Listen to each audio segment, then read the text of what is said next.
Good evening, everyone. I'm so glad you're here. Welcome to the YWCA's Courageous Conversation, Justice for All, a new administration, a new moment in history.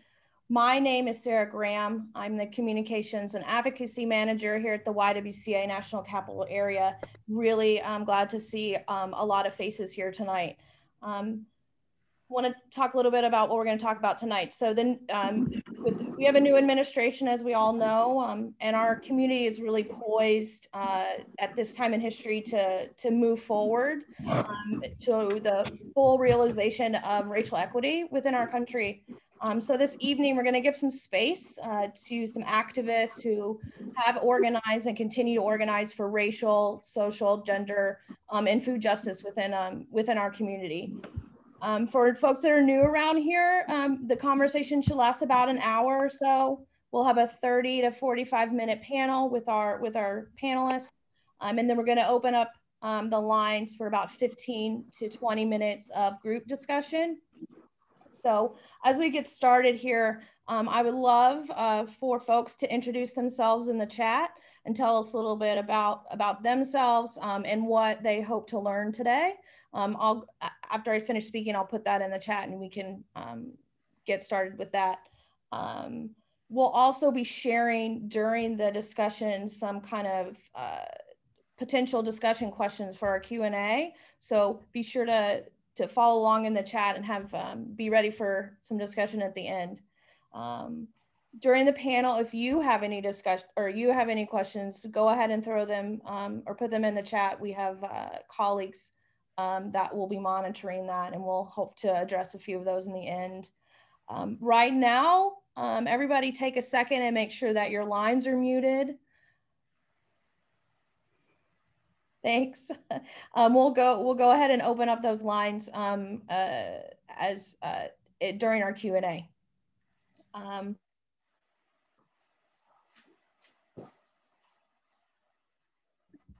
Sorry, you're on mute. Yeah, a friendly reminder is always, we are a 501c3 organization, so this conversation is nonpartisan, and I'd like to go ahead and pass the torch over to Monica Gray, our CEO, to do a little quick intro about this, and then also introduce our panelists, and then we'll get started with questions. Monica. Thanks, Sarah. And again, good evening. I'm just gonna welcome everyone. Thank you for joining us. Hopefully you got to get out and enjoy some sunshine and warmish weather for the last couple of days after a couple of weeks of interesting winter weather. We are delighted that you're joining us for our annual Black History Month Courageous Conversation. Those of you who are familiar with our work know that pre-pandemic, these sessions were held in person around a shared table, and we look forward to bringing those conversations back once we're on the other side of this challenging moment in time. But we still think it's important to continue these conversations, albeit not around a shared table, enjoying the company of one another, but still sharing some important information and learning from one another. As most of you are aware, each year we try to focus our Black History Month event not simply on educating ourselves about the many important issues in the history of this country that focus on African Americans that have been left out of our textbooks, but also focusing on history in the making. I am the child of a history lover, my dad, and I, as a child, was someone who loved history. And those of you who are my generation know that Black history was not something that was taught in our schools. So it was something that families really had to make an effort to teach their children. Just a reminder, folks could turn, mute their lines, appreciate it. I am a relative of freedom fighters, of folks who did sit-ins, of people who have been involved in racial justice for hundreds of years. My family's history in this country dates back to the 1600s, and we've had relatives to trace that. And it was largely an oral history until about 70 years ago when a number of our relatives went to take the time to put it down in writing. But one of the things I would often ask my relatives was, did you know you were making history? And they would always say, no, we knew what we were doing, was the right thing. And so we focus our Black History events on people who are making history now, not doing it to make history, but because they know they're doing the right thing. And so as we turn to a new administration to continue the work of racial justice in this country that has been going forth since the first settlers from Europe came over and started making their way across the land that was already occupied, and the first Africans were kidnapped and brought to this country. That work was begun and continues. And it's important that we recognize it, but it's also important that we talk to and about the folks who are making history now and continuing the work of making right situations that have been wrong since the founding of this nation in its current configuration. And so we'd like to take a minute to introduce our panelists, and what I'm going to ask is for you to introduce yourselves. So if we could start with Daniel, then Beth, then Alana, and then Jackie. Sure. Well, welcome and thank you for having me. I'll just say there may be some background noise. I'm sharing space with a 3 and a 6-year-old. But my name is Daniel Pielago. I'm an organizer with an organization called Empower DC. We've been around here in the district for over 15 years. We are based in Ward 1, or actually now we work remotely, but we work at a St. Augustine church pre-COVID. But we work around the city. Our work takes us all around the city. We focus in around public housing work. That's my primary focus. We also work around issues concerning the comp plan, the comprehensive plan. We work in a neighborhood called Ivy City in Northeast DC. And in general, you know, we're a membership-based organization that really seeks to organize low-income Black people, people of color, to, you know, fight for what they need and deserve. Thank you for having me. Thanks, Daniel. Beth? Hey, everyone. My name is Bethlehem Yerga. I am a former special education teacher and school leader for 10 years before transitioning to full-time organizing this past May, being drawn into the front lines fight for racial justice by former students of mine that are still in my life and them asking for guidance. And now it's become a place and a hub for young organizers that have come out of the front lines of the murder of George Floyd, that are out still kind of finding their voices and fighting for racial justice and supporting them with resource hubs. So we've become like a resource hub of support, from protest actions to mutual aid efforts and trying to connect and plug in. So a lot of the young leaders kind of were looking for that support, and we've been able to plug that in. And we've also been, one of our biggest, and just a really quick, one of our biggest protests was Demand DC, where we brought all 65 organization members together to demand 4 core demands to DC Council, and that was August 1st. And by August 29th, we had met with 7 of the 8 total council members, and then that's including the council chief. So we were able to sit down, talk with their teams, and talk about those demands in hindsight. And so those are one of our biggest kind of in the DC streets with the young organizers that are just kind of trying to find a hub of support. And my pronouns are she, her. Thank you, Beth. Either Jackie or Elena? I can go. Sorry, my connection's a little wonky today, of course, of all days. Hi, good evening. My name is Elena Thomas Briggs. My pronouns are she, her. I am a food hub assistant with Dreaming Out Loud. Dreaming Out Loud it was created in 2008, and it is a nonprofit that is focused on creating economical opportunities for marginalized areas in DC, with a focus on creating a healthy and equitable food system. So everything under our umbrella is dealing with food. We have a farm at Kelly Miller Middle School in Ward 7. We have a food hub that's basically creating our own food system. We do wholesale along with community supported agriculture program, CSA, that helps support Black farms in local areas that local that can span all the way down to North Carolina if needs be. And we also have a DREAM program, which is a mentorship program for food makers and businesses in particularly Ward 7 and 8 in DC, but it's open for anyone who needs a mentorship and just a stronger foundation on making sure that their businesses succeed. And I found Dreaming Out Loud on Instagram, but I have always been, I can't think of another word other than obsessed with food. I've worked in every part of the food system, front of house, back of house, farmer's market, Trader Joe's. But one part that I love about food is how transformative it can be in someone's life. Just whether it's something that taps into a food memory and it could change your day, it can change your life. And I grew up in a household that my mom is a teacher, my dad works in the healthcare system, so they committed their lives to enriching other lives and making sure that they were good inside and out. And I really feel like that influenced me as a child, because I've always been like, how can I help? What can I do? Who needs to be fed? So this is just a great culmination of all those attributes of my life and being able to impart it in a community that has needed it for generations. Thank you, Elena. And then Jackie? So Elena have gave you the rundown of what Dreaming Out Loud is about. So my name is Jackie Gross. Before I came to Dreaming Out Loud, I worked at Howard University as a cook.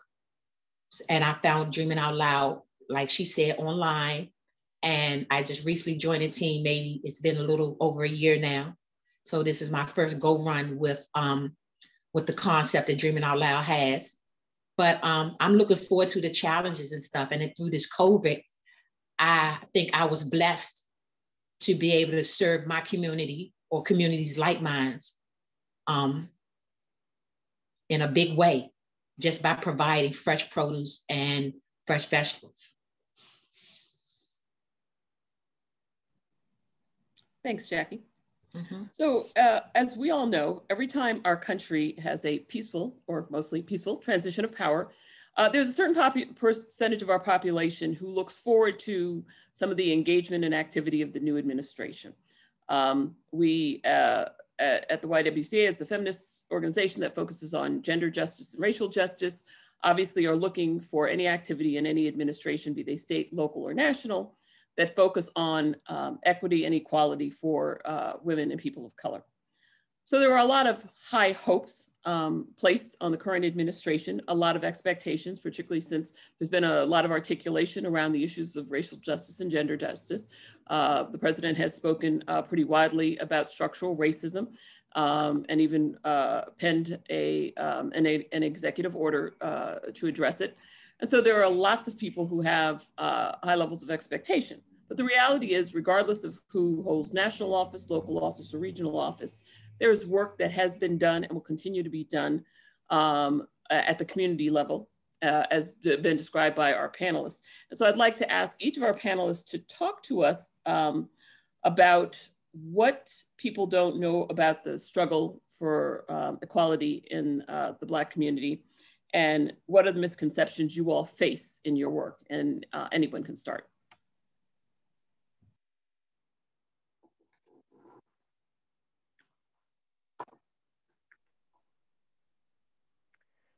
I'll speak. There's like, go ahead, Beth. I can speak to the intersectionality of being like a single mom who is also an organizer, who's also a woman of color, in the context of being out on the front lines and kind of like supporting and empowering young people of color who right now are just at a place of knowing things are wrong, wanting to utilize their voice and how to best do that. And I think some of the barriers and like that are coming to fruition is that a lot of the young people out here want to do this like full time. They see the problem. They want to invest all of themselves, but then they are hit against the fence and barrier of we also have these needs that we need to be met, and because we are within a system that you need to work in order to live somewhere. Like these needs are kind of like balancing their needs and their activism as they develop has been something that they themselves are struggling with, and how to kind of balance that. And I know it's possible, but when you're young, you're just all the way in it. And so kind of helping them balance those ideas and ideologies. And I think the other one is the importance and like highlighting of self-care. And not in the sense of, I know this has become like a very like word that you go, but like really disconnecting from a lot of the traumatic work that goes into fighting for the communities that we support. And that we're uplifting and amplifying and demanding, equity, and just really unplugging and centering yourself to come back into this work, and to give yourself some time to breathe, to be able to do that. And creating those communities have been some of the solutions in those barriers of kind of navigating those new worlds as they develop, navigate policy, media, all these things. And so empowering them and giving those spaces has been an amazing way to support that.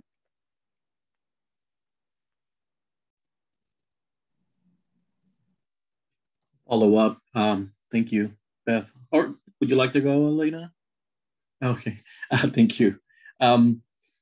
So, it's interesting, a great question. I think it's what misconceptions may be out there. Today, on Thursdays, we do a food distribution in Southwest DC at Greenleaf Senior. And one of our members, one of our leaders, longtime leaders, lives there. And today I needed to check in with her because the DCHA, the DC Housing Authority's oversight hearing that the city council has is next Friday. So we were just checking in, but we were having larger conversations. Greenleaf is slated for a redevelopment. I say this all to say, because there's this misconception that, activism is like this fun, awesome thing that people just do and get out there. And I think, that's not, everybody thinks that, but it certainly is something out there. And what I was getting from Linda, who's our leader, is like, I'm tired. We've been doing this for a long time. We've been fighting in this system. We've been fighting this system for a very long time. So when is change going to happen in a bigger way, right? So when are folks who have privilege going to realize that the change is really going to come when those folks get to work, right? Because we have been working, we've been fighting. So I think I think it's fairly obvious, and it's something that I think we know, but I think it's a good reminder that, I think, as Beth said, this takes a lot of work and it causes a lot of trauma. So a lot of our folks, and another misconception is folks just don't want to get involved. Nobody wants to get involved, but folks are involved every day. It's called survival, right? It's making that rent. It's making sure that folks, they have the medicines they need, that they're able to feed their families. So once again, like, that's something we struggle with also is, we need folks to get involved in the civic process, in the political process, but also folks are involved every day just surviving. So just, I thought I'd lift that up.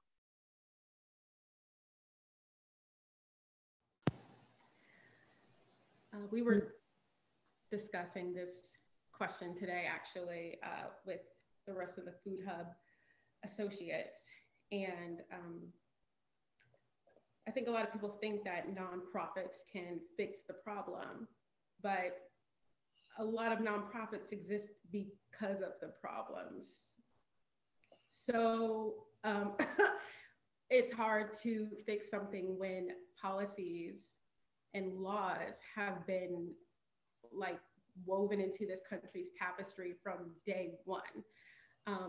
So dismantling that and holding people accountable for rectifying with it's gargantuan. And I think a lot of people get overwhelmed at the thought of it and become disenchanted and like, well, I don't know where to begin. I can't fit in here. I'm just gonna wait for someone else to do it.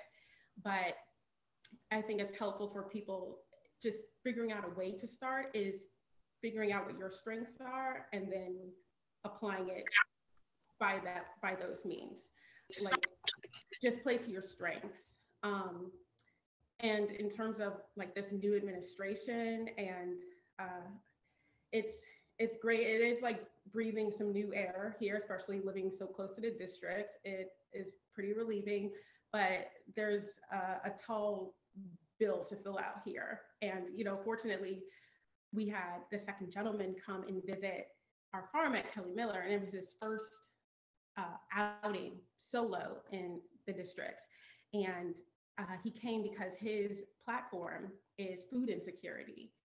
And so Chris, our executive director, was able to give him a tour, but throughout all of the platforms where it was talking about his visit, there was one pertinent part that was left out, which is racial injustice. Like, all of this is here due to certain inequities that have been brought about because of the fact that there's 3 grocery stores in 2 wards that have nearly 80,000 people. That's not done on accident, it's done on purpose. So he really brought that home and made sure that the second gentleman was aware of it. And I'm sure he is, but we're just instilling that in every step of our purpose. Like, this is because certain things were taken away from us. Well, not taken away, never given to us purposefully since 1863 and before then. So it's a lot, but I think it just starts with taking a step and knowing your strengths.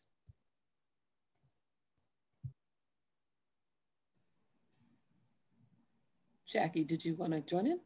For me, it's just as simple as we can always have a conversation about how we can improve this, and our government can have a conversation about what they're going to do in this, that, and the other. I think just where I'm at across the board is I'm ready for action. I'm ready for you to put those conversations into action, and whatever part I need to play in that, then let me follow up with action. I'm just ready to go beyond a conversation across the board. Let's not talk about it, let's do it. Let's get it done. So thank you all. And I'll just say, you know, as an organization with the dual mission of eliminating racism and empowering women, the sad reality is, the thing that people don't know about the struggle is that it's so far from over. I think I am not alone in the level of dismay I felt last year when, after the brutal murder of George Floyd, Ahmaud Arbery, Breonna Taylor, and so many others, and the public racial justice activism and activities that took place, so many people said, I had no idea it was so bad. And while I was appreciative of the new awareness, it was also a reminder of why we are where we are. You know, there are many of us who remember back when Barack Obama was elected, people saying, oh, we have our first Black president, we are in a post-racial society. I don't think anybody who's lived through the last several years is falling under that false belief. And so I think the reality is we all understand that we still have much further to go than, sadly, most people in our country are aware. And the fact that it is not a problem that people of color need to be left to solve. It isn't one we created. And so that's the harsh reality of racial activism in our country. And so along those same lines, as I shared earlier, you know, we have people who've been elected to office across the nation at different levels in state, national, and local governments, who have all committed themselves to attending to many of the issues of racial justice and racial equity. But at the national level, we have an administration that has spoken about it. And so I'd like each of the panelists to talk to us, particularly from the context of the type of work that you do. Can you share with us 1 or 2 things that you'd like this administration to know about our community in DC and the work that you do, and what actions you'd like them to take? And anyone can start. Sure. So I'll start if that's okay.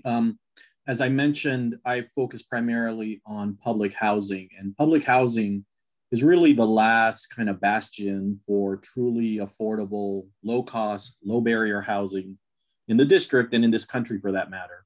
Affordable housing is a cute word that gets thrown around, and we're going to create affordable housing. But when you really look at those details, the so-called affordable housing that's being created in this city primarily is not affordable to low-income workers, to large families, right? It's really being made to those folks who can afford like 80% of the area median income, the AMI. And, we've all heard these terms. However, so because of that, we need to hold on to the public housing that we have, and if not, create more, right? Unfortunately, what's happened, and this unfortunately happened under the Obama administration, is we've seen a move to get rid of public housing, like literally to get rid of public housing. They call it Section 18. They want to demolish public housing. There hasn't been investment in the infrastructure of public housing since like Jimmy Carter, for those of us who remember Jimmy Carter. And so, we've been stepping up the pressure on our local government to invest in public housing because it's based here. DC residents live in it, families live in it, seniors live in it, women live in it, people with disabilities live in it.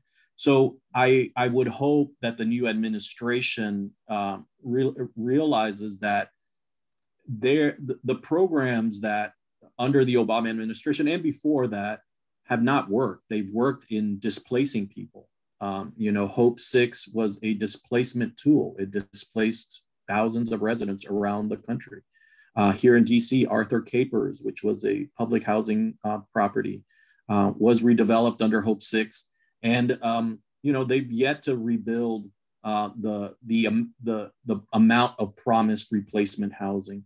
So I think this administration needs to realize that privatization, courting private developers and private equity to create so-called affordable housing isn't working, right? The commodification of housing is just not working, especially for Black people, for people of color, for low-income people.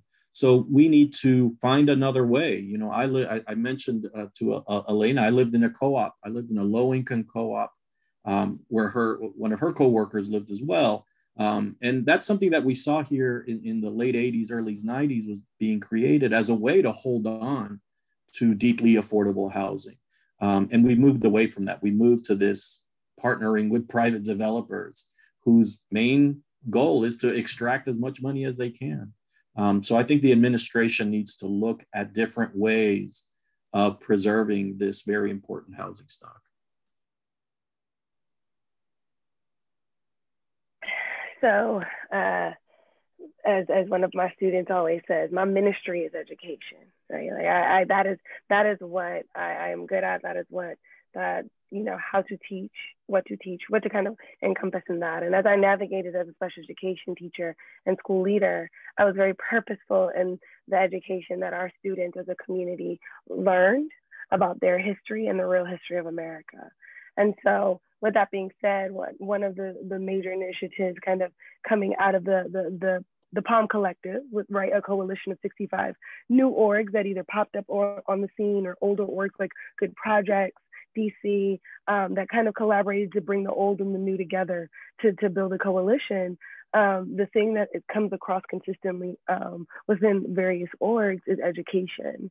And I feel as though we're doing a disservice not only to Black and Brown children, but the children of our country when they don't know the true history and cannot know their purpose and lane in that, right? Like somebody cannot, a student that becomes a young person of this country cannot know what to fight for if they don't know the truth about the fights that have been going on. And so I feel as though the administration has a heavy responsibility to be mindful of the history that's been going on in 2020 in itself was a decade, but like ensuring that our textbooks are reflecting the history that we are building, right?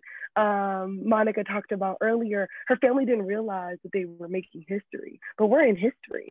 And the way that we capture these moments, the way that we teach it to our children, this is a long fight, like Daniel said, and it's been a long fight.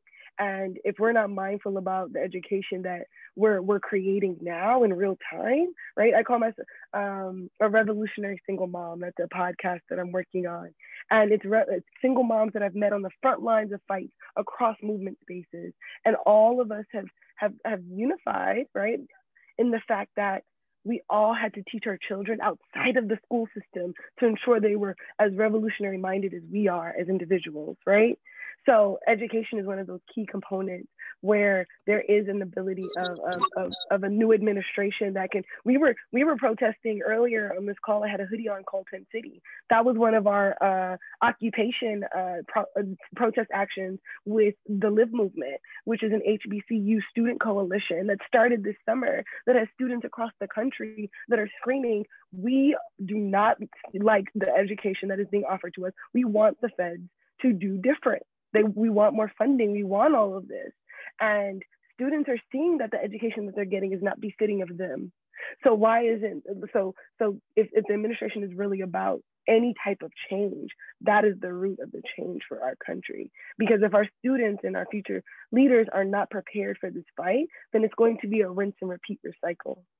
And so that's a big part of initiatives that we're working on, and humanizing that, right? Like I talked about the podcast. We have one of our members, the Palm Collective, doing a YIG live series, talking to the young revolutionaries that were activated in this summer about why do you do this work? Why does it matter to you? You know, why is this fight different than your grandparents or your parents?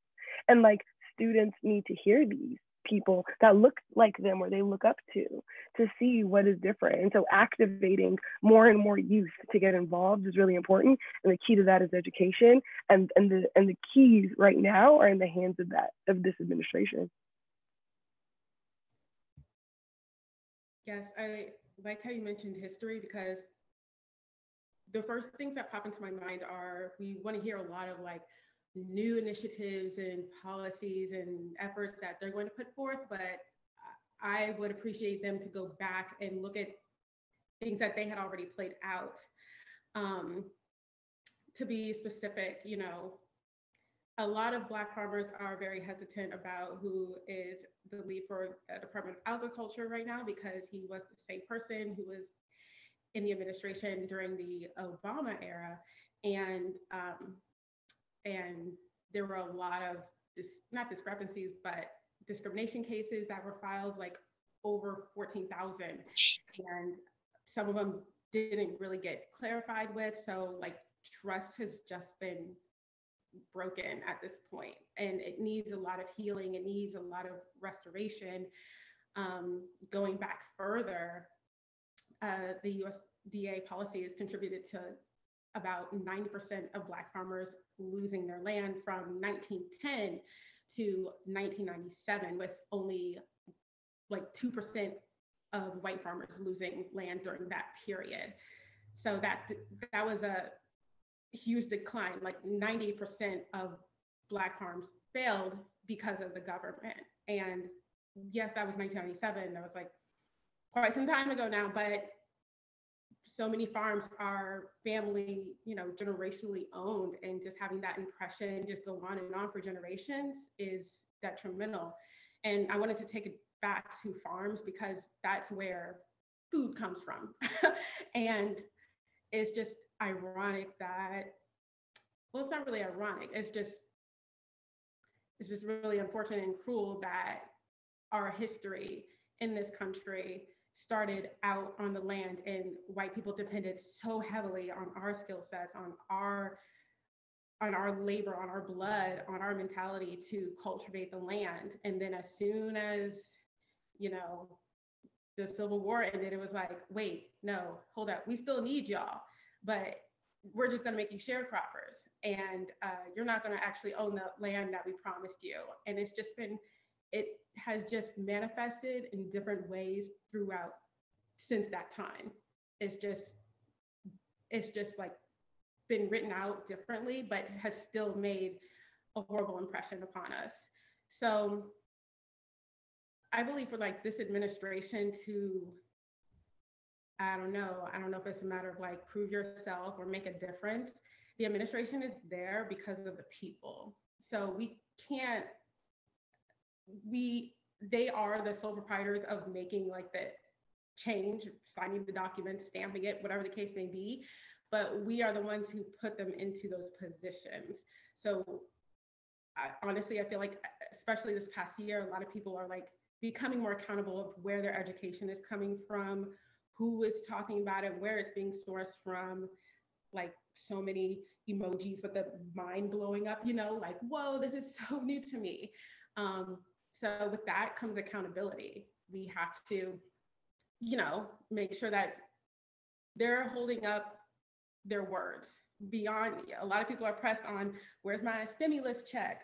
Look, that stimulus check ain't going to last you these next 4 years. What are they working on that's going to be happening for those 4 years and possibly 10 years and 20 years beyond that? I think it's just a matter of us having accountability and owning our own education, like what Beth said, and really just honing in on grassroots efforts as well, because it can be overwhelming to think about what this country has been founded on, but it's also important to just dive deep in it and know it all, because no one's going to teach you.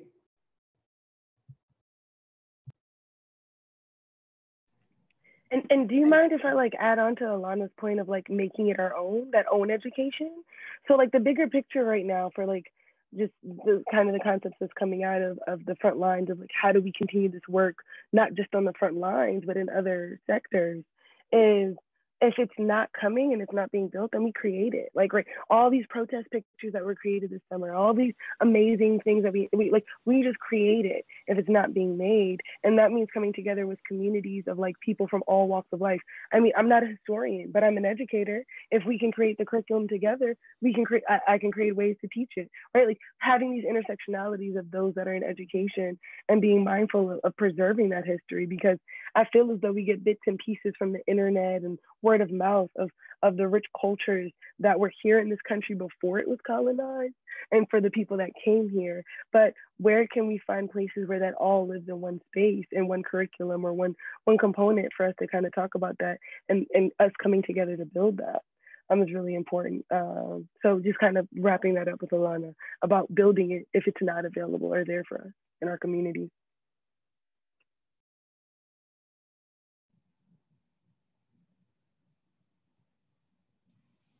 Thanks. Jackie, did you have anything you wanted to add?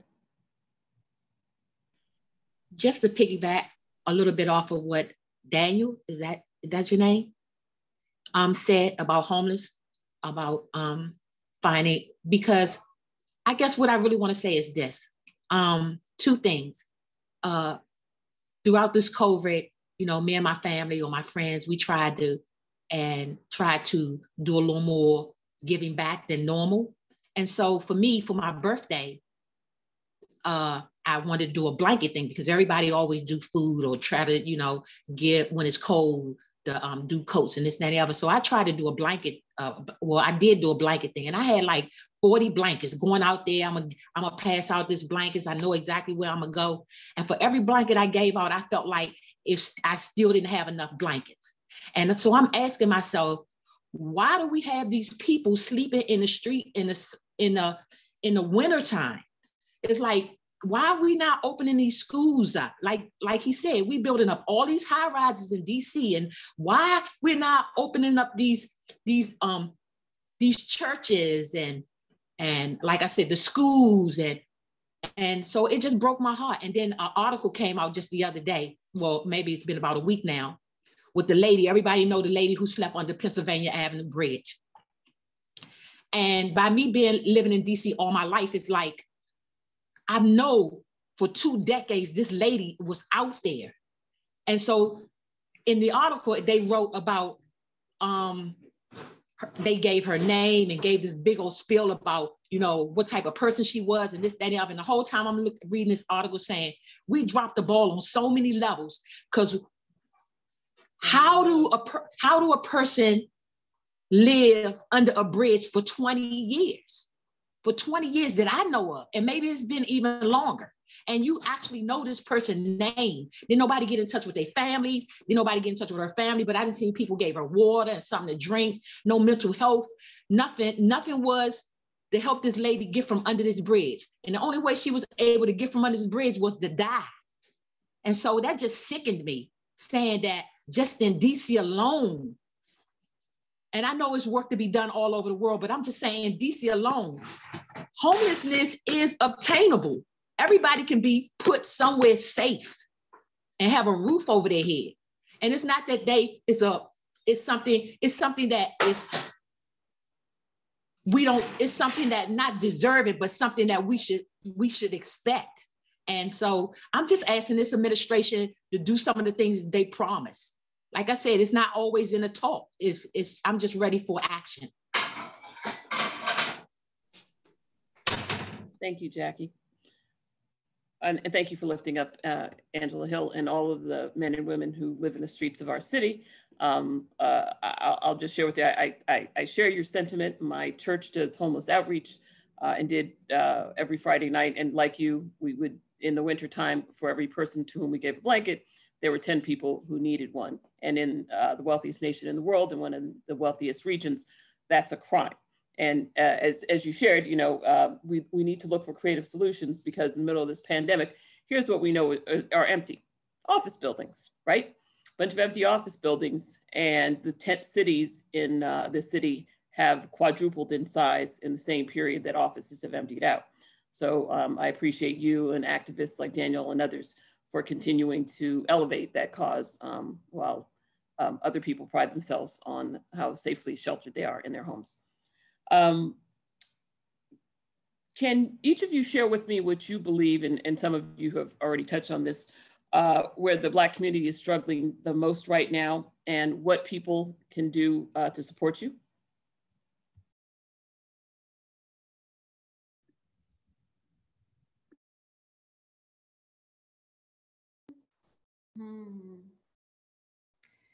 Struggling the most. That's another okay, let's focus it in. I would say, and we've harped on this a bit, it's just education, but not solely depending on formalized education, but taking time, like making us, not even like, I don't want to say like fitting it in your schedule, but reaching out to like trusted sources that have our true history. A lot of what we celebrate in Black History Month is due to things that were taken away from us, or things that, were ultimately a struggle due to segregation. So it's like just digging deeper and going below what the surface has been, because what has been given to us in textbooks and whatnot it's been made up to some degree. It's real, but it has some makeup on it. So I would say coming together and just trusting one another and finding great resources to educate ourselves, not just like on history. Hey, how can we really kind of like tap into making our own infrastructures and whatnot, because we can't wait on it. Like Jackie said, it's about that action. So just coming together and working on that.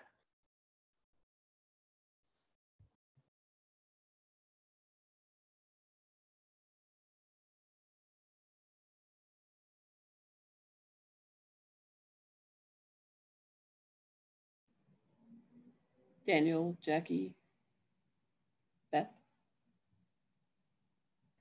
Oh wait, sorry. Actually, just like remember something else. I want to say just making who we vote for, and the people that sit on committees and our councilmen and all the way up to our president that we voted for. Just show accountability. Just, just be about it. I can't stress that enough. And then there's just the pity back off of what I said earlier is like acts of kindness. It starts with you, you know. You can affect change in just that way. Getting to know in your neighborhoods, getting to know the new person on the block, and seeing an older lady that can't need help taking the groceries in. I'm so old school, and it's so like getting your kids or your nephew to shovel the snow in front of the single mom home, and just saying hello with the lady that's walking her dog down the street just because you don't know her, and just being present, so that when you're not in your neighborhood, you know how your neighborhood is affected when somebody try to do something wrong on your block. It's just about being kindness and being present and being supportive and it's like the dominoes effect. I'm hoping that's the dominoes effect, because how can you get mad at somebody being kind to you?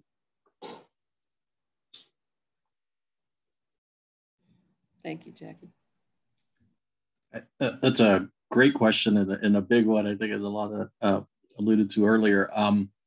I was recently on another panel with the sister Rosa Clemente, who's, she was in the Green Party. She ran for, I think, vice president. She's a hip hop activist. I think she called herself.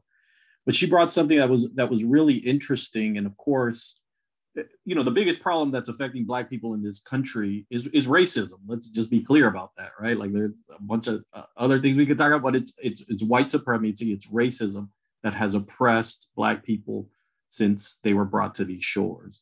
So let's be clear on that. But I think within that, I think what has to be done, and this is through education, through culture, is the realization that Blackness is universal. There's a universality in Blackness, and this is what Rosa was. This is not my thought. This is what the sister was saying. So not to be pigeonholed to think, okay, this is my history here, or I am from here, right? And how universal Blackness is. Shameless plug, I do a radio show on WPFW every Sunday evening from 8 to 10, where I play salsa music from the 70s. And you hear salsa and you're like, Latino music. Salsa is African music. It's African-American music because a lot of it was created here in the Bronx in New York City. So I think tapping into the larger, vision of Blackness is important, and that there are connections to the motherland in the Caribbean, in South, all over the world, and the universe for that matter. The world we probably don't know about. That's my own stuff. But I think that's really important. How this country tries to really kind of lessen what you can plug into, the wider humanity that you can plug into. And that's probably across the board, but especially towards Black folks. So just that's something that always resonates with me, is how can we plug into the bigger connection, as I mentioned.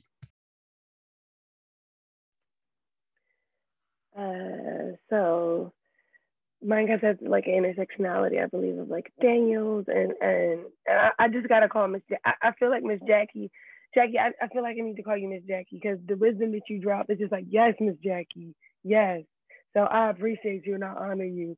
So Miss Jackie and Daniel kind of talked about that kindness and then that global Blackness, right? Like unifying that and seeing that that in the context of that, my intersectionality is as a person of color in America is that I'm Ethiopian American.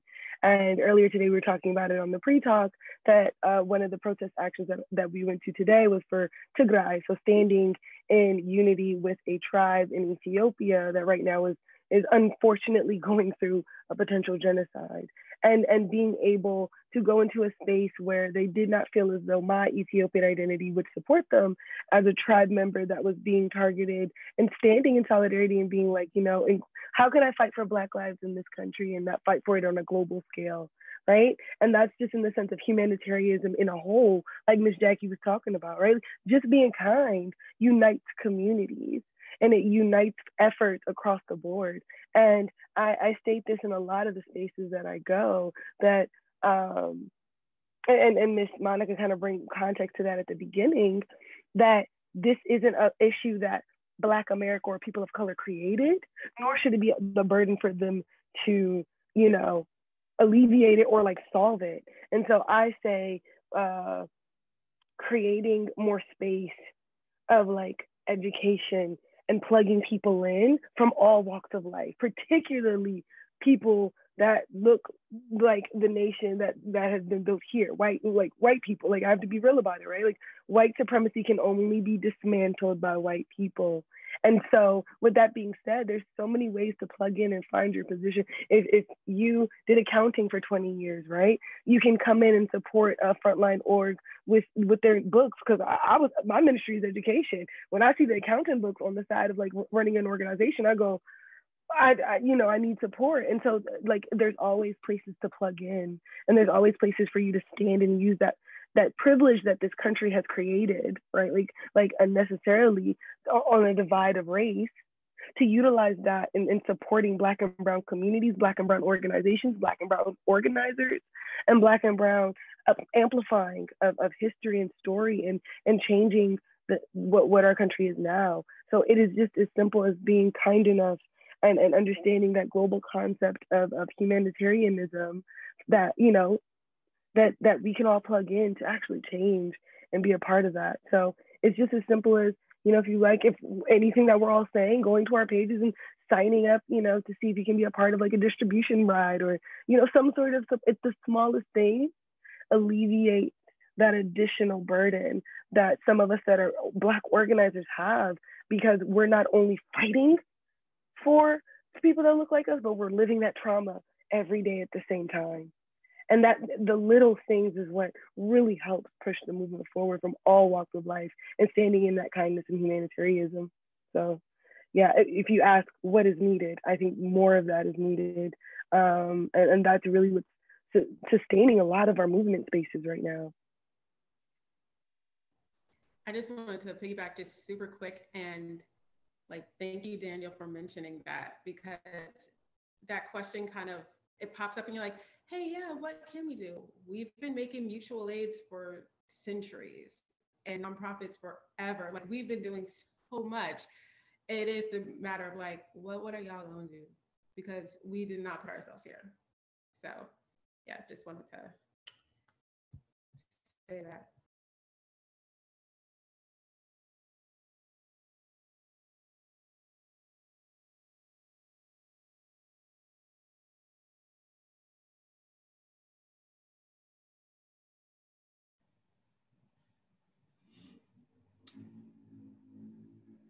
So can I ask what you all, and it sort of ties into what most of you said in the last several minutes, but what do you all need from attendees and participants, supporters, people who want to live in the solution versus just talk about the problem?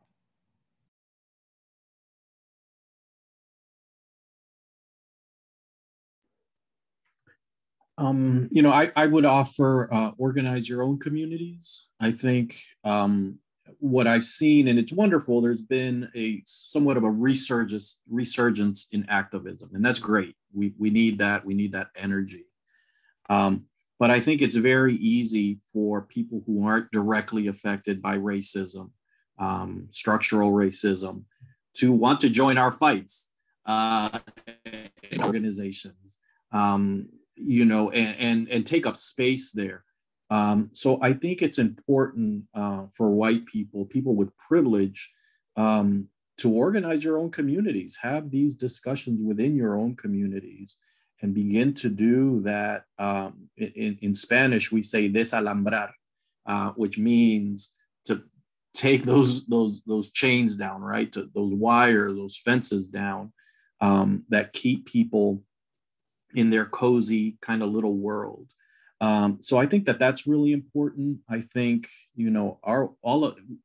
unfortunately, we are in this capitalist system, and I'll get on my little socialist soapbox, but, we do need support. We need monetary support to keep the organizations that are doing the good work, like Dreaming Out Loud, like Beth's organization, like mine, to keep going and to do the work that we do, because it's certainly, it costs money, right? Like, we do, we're blessed to have this food distribution from the Capital Area Food Bank, but we have to pay somebody to pick up the pallets. We have to pay, some of our volunteers to get them there. We want to provide that, right? We want to pay the people that live there that are helping us to do the distribution, because it's just fair, right? We get paid, I get paid. Why are the people who are helping us not getting paid? So I think that that's always important, and I think that's somewhat nuanced, because capitalism is also a huge problem.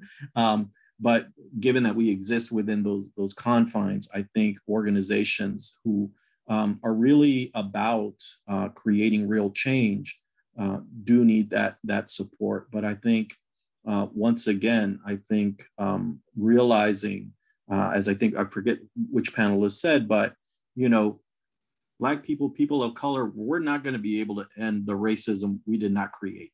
That's just flat out. So those folks that had, who are part of that culture, that race, that did do that, need to have those tough conversations, and not just conversations, but as Ms. Jackie says, what action is happening, right? What are you actually doing?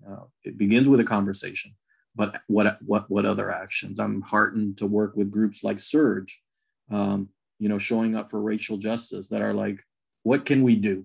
Tell us what to do, all right? And we're going to do it, instead of taking up space and say, y'all should be doing this. And, the issue is capitalism. It's like, no, just kind of know your role and support.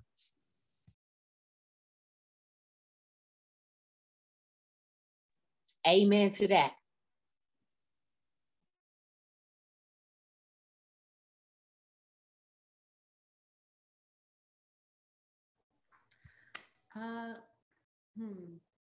Well, to support directly, I'm going to drop our new website into the chat. So please visit our website if you want to join the fight, because that's exactly what this is. It is fight against racial injustices in our community, in our country. And we have various ways to volunteer on the farm with our food hub. So you can sign up directly through there. Like Daniel mentioned, donations, monetary donations are incredibly useful. It goes directly, obviously, right back into our system to help build our community, to make it self-sufficient, to support these local food makers, to support Black farms. You can join our community supported agriculture program.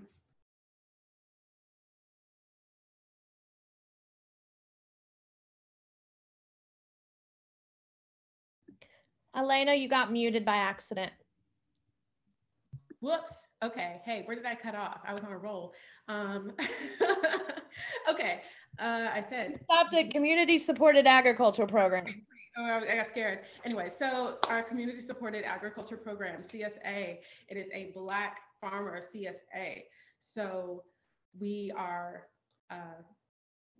reach out to local Black farms in the DMV and even in North Carolina as well.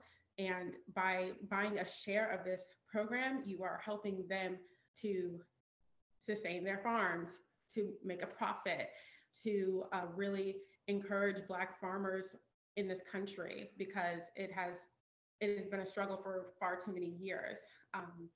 We do work on the farms as well. We go, we learn, and it's an incredible experience. So you can also help and volunteer on the farm at Kelly Miller as well. And that's all available on our website. There it is. Okay, visit our website, visit our Instagram, follow us on Twitter. But along with that, we are always open to teach everyone just straight up facts, but something I needed to mention earlier in regards to what Black people should feel empowered to learn more about and to vocalize and manifest more is reparations. A lot of people think it's too far gone, like, oh, that happened. all of those things are affecting our position right now. And we need to be empowered and take charge of that, because work is being done calculating those numbers and getting those coins that we need, because that is generational wealth that has been taken away from us. And it sounds like, well, she's been saying that a lot, but I just have to bring it home. We need our reparations. It has been kind of talked about with this new administration, so we just gotta put that in their face. Hey, here's the latest calculations on this. Forget that. Don't forget that stimulus check. But while y'all calculating that, reparations. Thank you. That is a huge part of our fight as well. Reclaiming positions. I don't want to say reclaiming land, because we already know colonizers did that in another way, but just having rights to ownership. Thank you, Elena. I feel like everything's kind of been said by everybody, all the other panelists. It's plugging in, it's realizing what your strengths are. If you see that this is deserving of something to be different after all of these years, there's a space for everyone. And so me and Alana, as well as Sarah, shared all of the websites to kind of plug in with all of us and all the works that we're doing, or to learn more of us as organizers and leaders on the front lines in our own capacities and our organizations in a whole. But in addition to that, just there's networks to tap into and build the capacity and the learning, and just having these conversations, like Daniel said, and like those scopes of your own spheres are really important to kind of talk about it. And if it's awkward that first time, going back and talking about it again until it becomes a conversation that becomes more fluid. And just as much as we're out here fighting at the risk of our own lives, those conversations need to keep on happening, so that action, like Ms. Jackie said, action can happen, because that's where you'll know that there's a difference being made.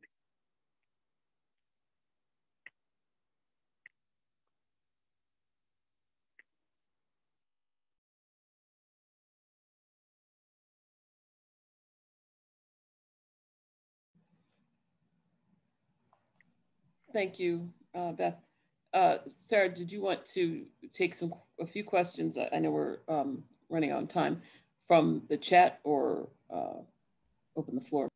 Yeah, I just would like to quickly open the floor. I put this in the chat earlier. A lot of our panelists today talked about action and what to do right now. And I'm just kind of wondering from attendees kind of what your plan as far as activating is, and what you have been doing or what you want to do. If someone wants to open their line and share, I'd love to hear that.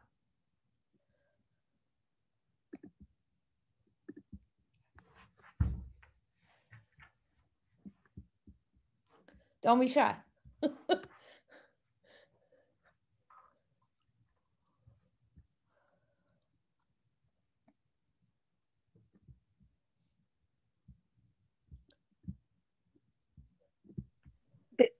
Well, it seems, no, go ahead. No, I was going to say there were some questions in the chat that I saw earlier. I just kind of wanted to circle back and see if yeah. Oh, yep, there is one here.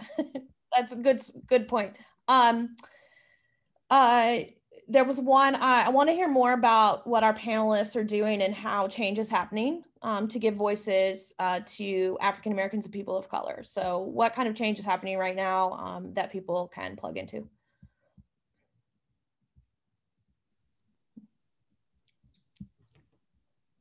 I would say something very specific that we as an organization engage in every year. This is the time of year, and this is playing the kind of political game, which is important. We're in the oversight and budget season right now in the district, as everyone knows, right? So this is the time of year when we can say how these government agencies have been working and where they're missing, and possibly what they're doing well and what needs to be funded again. And then in April, the budget hearings come up where we need to be demanding that a lot of the work that we all engage in gets funded or gets funding or continues to be refunded. So that's, I think, really important work that's very immediate. Of course, it's not a silver bullet solution, but it is something that I think we have to be involved in. We recently, along with a host of other organizations, were able to get the mayor to finally put in money, local money, for public housing repairs. It was a drop in the bucket compared to the problem. However, it's a first step that we hope keeps growing. And of course, that happened because people organized and demanded it. So I think this is a time when allies, folks that are directly impacted, can really step into these roles to make demands.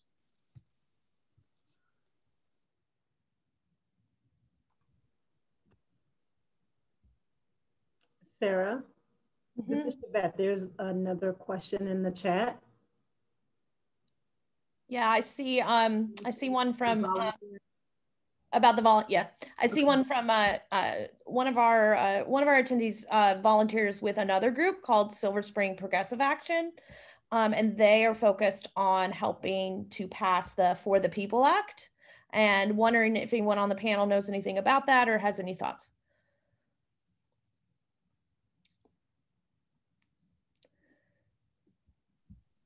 I just looked it up, and I think it's something to do with voting, and to take big money out of voting, and I think to make just voting more accessible. This is the first time I've heard about it, and I'll admit that. I do think it's good. Here in the district, we have very little say. We do have a vote, but that's a whole other panel that we can discuss. But I do think that that's important work, especially as we're seeing, the right push to take away those hard-fought victories around voting. So I'll have to look at it more, but on Facebook, from the summary that I just looked up, it seems like something that needs to be worked on. It looks like we'll wrap up this one more, and I think this is directed at the YWCA, but I think it could likely be answered by all of you. So wondering what organizations are doing internally to build equity and racial equity.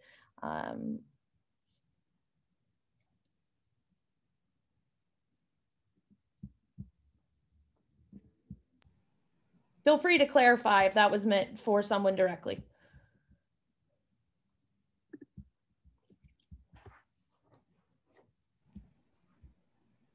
Okay, any of you. So talk a little bit about your internal process as an org, if you can speak to it.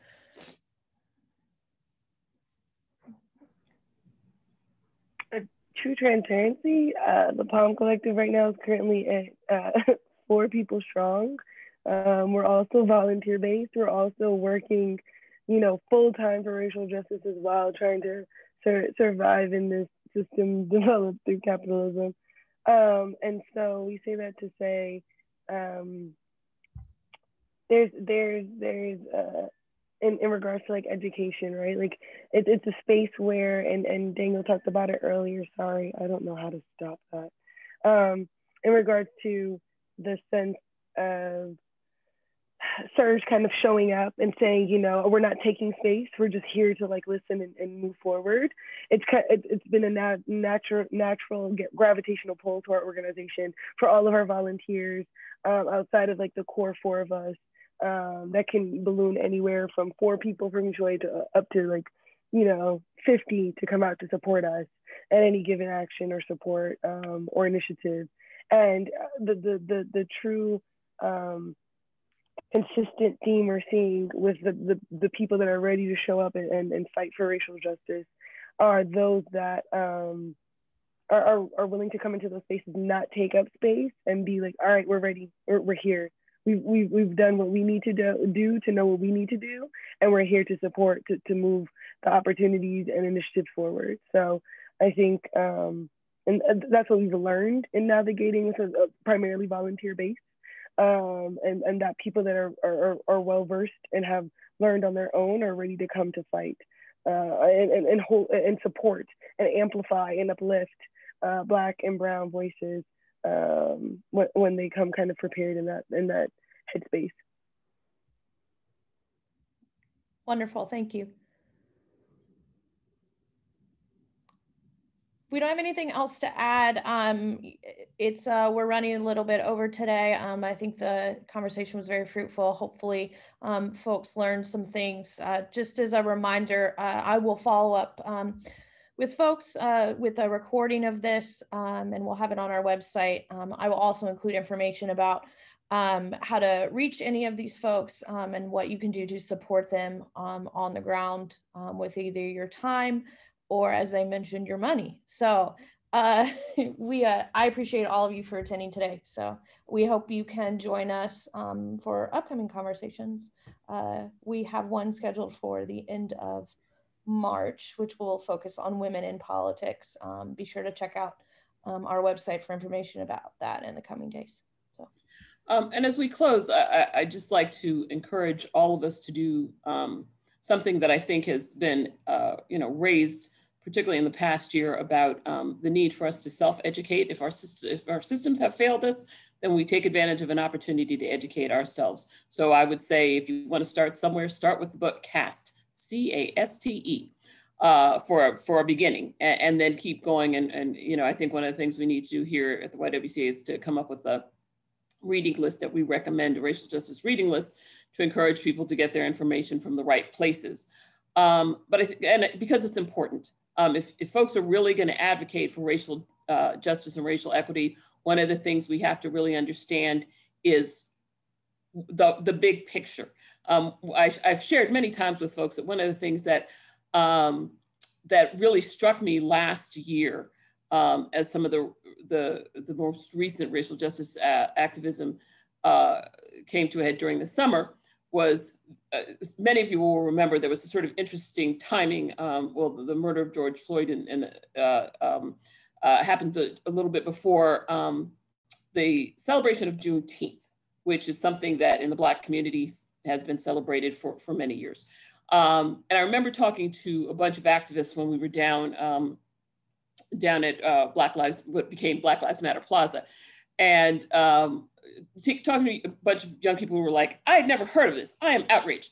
And I remember having a great conversation about taking the time to educate yourselves. And one of the young people was like, I can't believe something like that would happen in America. And I said to him, and he was a wonderful young man who just really wanted to, again, do the right thing.